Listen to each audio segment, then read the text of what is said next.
Hello, all of you. Welcome back. So today we are going to continue with the topic we have started in last lecture. That is about variables. In this video, we will discuss about dynamic property of variable. We can say that. Okay. It may be a little more advanced at this point of time, at this phase. Okay. But later, when you move towards your phase 6, 7, 8, you will realize you will come back and you will notice the things, how the things are in background they are working out. Okay, you will notice that might be you may not understand to this lecture, might be, but I will in my best possible way I will try to explain you. Okay, so let's get started.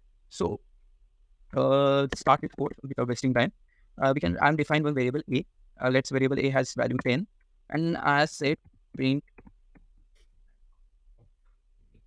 You remember this instruction type print. Okay, if you remember this what it generates output. It generates output that what kind of variable a is. Okay, I mean what kind of means what type of value it's storing. Okay, let us see. For that you must see my previous lectures. Okay, this type of print type command I have explained in the previous lecture only. So it is saying that a is storing integer type of value. Okay, so now a is something container which is suitable for integer. Okay, because we have different jars for milk, for hot tea, for rice, for water. There are different types of container we use in our household purposes. Similarly, for integer, float, string, we have different types of jars. Okay, so now making as a jar for an integer. Okay, a is a jar for particular integer type. So that the thing we can understand. Okay, so a is type of an integer, kind of integer. Okay, just let me make it more illustrable. Let's try a question on with string. Let's try with India. Yep. Okay. Now I said print type of a. So any guesses? Is output? First output will be of course int. As firstly we have defined a as 10. So it automatically understand Python is intelligent that it automatically understand that 10 is an integer. So I have to make a such that it is compatible with an integer value. As soon as in program I declare a as a string, Python is intelligent and it gets that I should now customize a container in such a way that it can store string value. Okay, so that's why it converted its type to from integer towards the string. Okay, that's the simplest way I can tell you.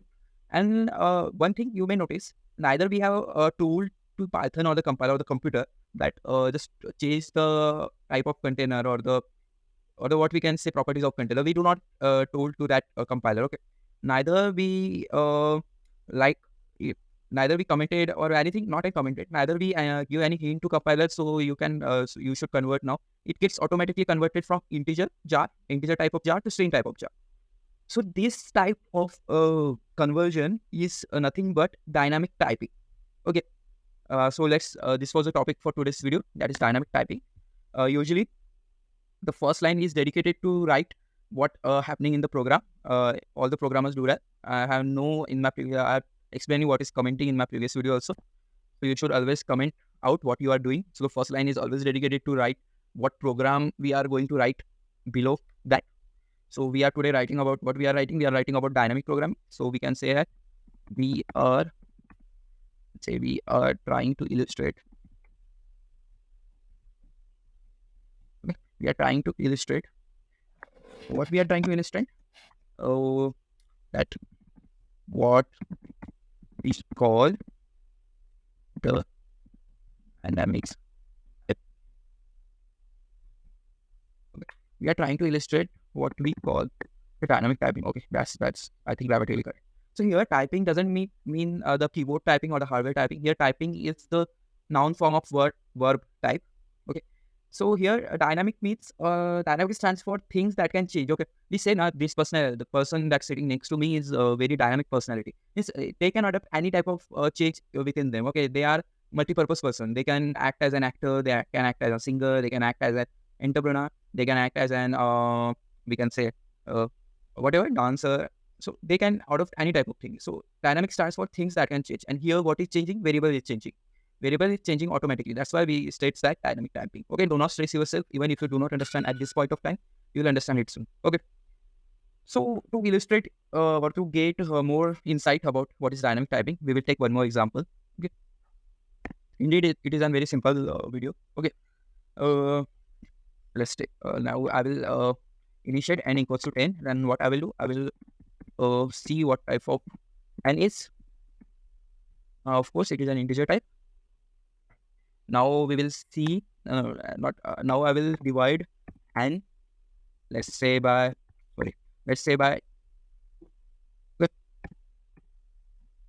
we'll divide n by 2, and now I will just again write print type of n.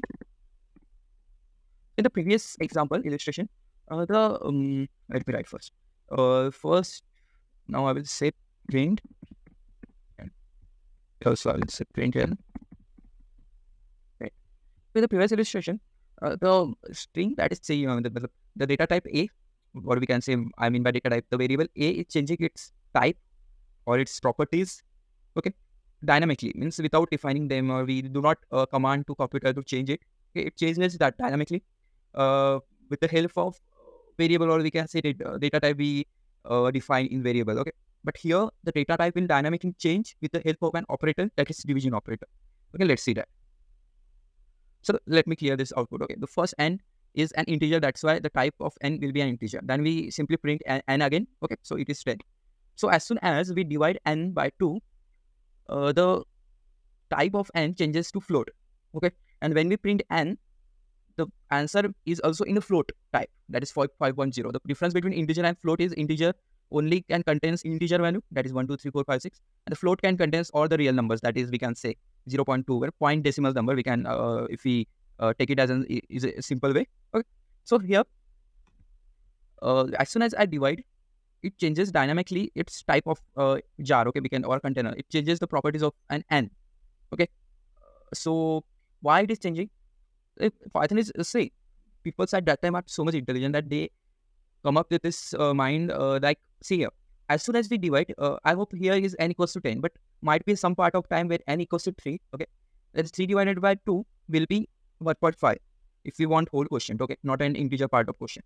And n divided by 2 will be 1.5. So as 1.5 is not an integer type, but n is in the starting has been introduced with an integer type. Okay, but now output is coming in float, but n is defined already in integer. Then how can, let's see, the particular container is designed for storing, as we can say, grains. Okay, storing and grains. But later I stored a t in it.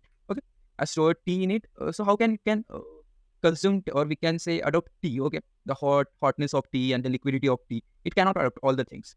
So here the programmers or the data scientists are so much intelligent that they design in such a way that as soon as they see the operator division, it changes the variable from integer to float. So as soon as they see that the t is coming, okay, when we started, they see that we have started pouring t into the container and removing grains. Okay, then they just turn the properties of container. Okay, we have some technology, we turn the properties of container that can be adaptable for t. So at that, similarly here, n equals to n divided by 2, n changes its property. N changes from integer to float. Okay, the moment division happens, the compiler realizes that, oh, now the integer might become non-integer. Okay, so for the safer side of compiler or the computer, it changes to float, which may be compatible for the division. Okay, so this is all. This may be advanced for you. Okay, it will make more sense once you start coding extensively. Okay, so for now, that is enough. Okay, I already elongated this video so much. Thanks for watching till here, sharing with your friends. Okay, so bye bye.